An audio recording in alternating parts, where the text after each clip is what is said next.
Hi there, welcome to our college football studios. Ryan Burr along with former Minnesota head coach Tim Brewster. And Coach, anytime you get ready for spring football, obviously a big turnover. Your players graduate, some move on to the NFL. This time of year, all about getting that team ready for the season. It's all about chemistry, Ryan. In the spring, you build your team chemistry, your work ethic. You've got to find out who your leaders are going to be. Coaches want to know who they can count on when games are for real. Okay, let's check in on Alabama spring game. It's always an event down there in Tuscaloosa. This would be no exception. 78,000 on hand at Denny Bryant Stadium, and no Trent Richardson, but they do have A.J. McCarron back. Nice luxury for Coach Nick Saban. Veteran, experienced quarterback, won a national championship, great leader, making great throws. And this time to Christian Jones for the touchdown. Crimson Tide takes the 9-3 lead. Late third quarter now. Nick Saban's offensive coach going into the bag of tricks. It's a flea flicker. Nick Saban is not normally a razzle-dazzle kind of guy, but here on this you got a flea flicker. McCarron throws a great deep ball. Coach, Alabama and Saban known for their defense, and they don't rebuild, they reload on that side of the ball. Yeah, they really do. It's a hard-nosed physical group. Kirby Smart is one of the best defensive coordinators in college football, along with his assistant, Nick Saban. And here's Vinny Cincinnati picking up a fumble, and Vinny's going to be off to the races here. Yeah, Vinny Cincinnati is a good young player, son of Sal Cincinnati, the defensive coordinator at the University of Tennessee. Really doing a nice job here with a pick six. And 24-15, it is a win for the white team as McCarron goes 29 of 42, 304 yards, 2 touchdowns, 3 interceptions. Let's take a look ahead to this season. And we talked about Alabama being the defending BCS national championship. The SEC has dominated the BCS really the past decade. Do you see that moving forward, that this conference continues to just be head and shoulders above everyone else? You know, I really do, Ryan. I look at the University of Alabama. They just had 78,000 fans at their spring game. LSU's going to have over 50,000 fans at their spring game. They're bigger, they're stronger, they're faster. There's a tremendous emphasis in the SEC to win games. The resources are enormous. What can the teams in the North or West do to compete? Well, again, you want to recruit in those areas. As the head coach at the University of Minnesota, I wanted to go into Florida and get players from Florida to come to Minnesota. Now, that's not an easy task, but I think teams in the North and in the West, that's where they've got to go. You've got to go into the Sun Belt. And the biggest difference in the SEC is the size of the defensive linemen.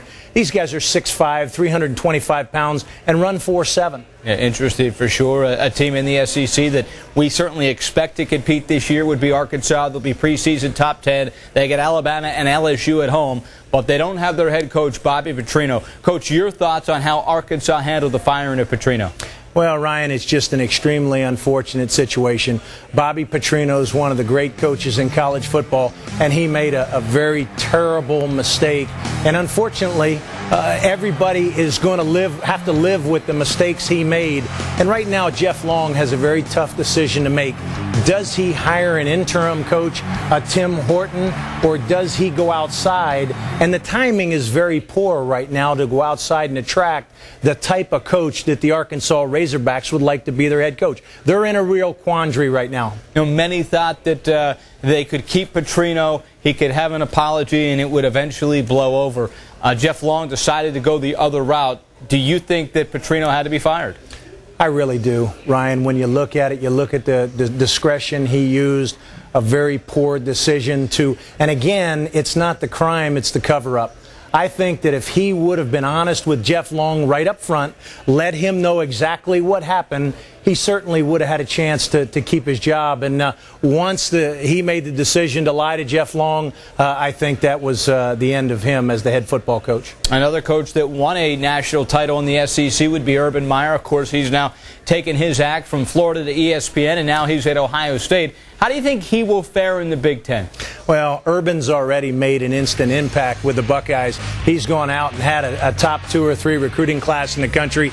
He's going to recruit extremely well. He's hired an amazing staff. Really like the coaches. Veteran, experienced guy Tom Herman running the offense. Luke Fickell running the defense with a good friend of mine, Everett Withers. It's an outstanding school, and it almost, you can't help but be great at Ohio State, and I think Urban's going to do a super job. We talked about the SEC, and you think the dominance will continue from there. What would a team like Ohio State have to do to get to that Alabama-LSU level? Well, again, to me, Ryan, it's on the defensive side of the ball. When you look at the defensive tackles in the SEC, 6'4", 6'5", 325, 330, got great twitch and can run extremely well. That's what they're missing in the Big Ten. You've got to really enhance your speed on your team if you're going to play with the SEC teams. And speaking of the Big Ten, almost you talk about impossible situations. What's going on now at Penn State? A year ago, whoever would have thought, one, that Joe Paterno wouldn't be the coach there, two, that he would be fired, and of course now three, that he has passed away. Just an incredible set of circumstances. How do you think Penn State responds this year? You know, I think, Ryan, Penn State responds extremely well. They made the right choice as a head football coach. Bill O'Brien is a tough, hard-nosed, physical guy, a Brown graduate, just like Joe Paterno was. He's going to instill a confidence. He's going to instill a toughness in that Penn State team. He's already off to a great start in recruiting. Coach, is this still an elite program? It really is, Ryan, and it's going to continue to be an elite program as we move forward.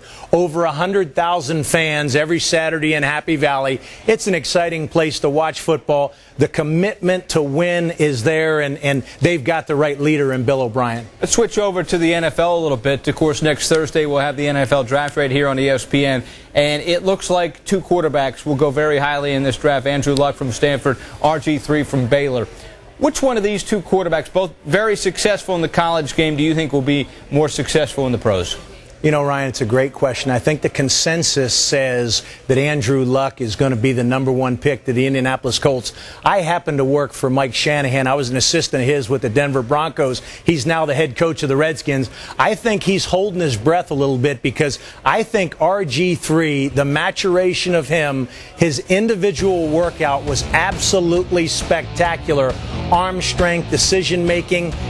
In my mind, he may have leapfrogged Andrew Luck to now be the #1 pick in the draft. Wow. And you think Robert Griffin III will actually have a better pro career than Andrew Luck? I love his upside, Ryan. Again, athletically, he can do things, extend plays, make plays with his arm. He's not an athlete. He's an outstanding quarterback who's really improved as time's gone on.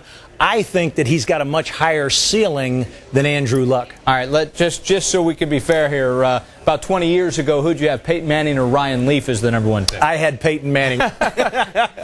Well played, well played. And finally, let's finish up with this. Last year, we got LSU and Alabama for a second time, two teams from the same conference, the SEC, playing for a national title. Is it time that we scrap this BCS format and go to a playoff?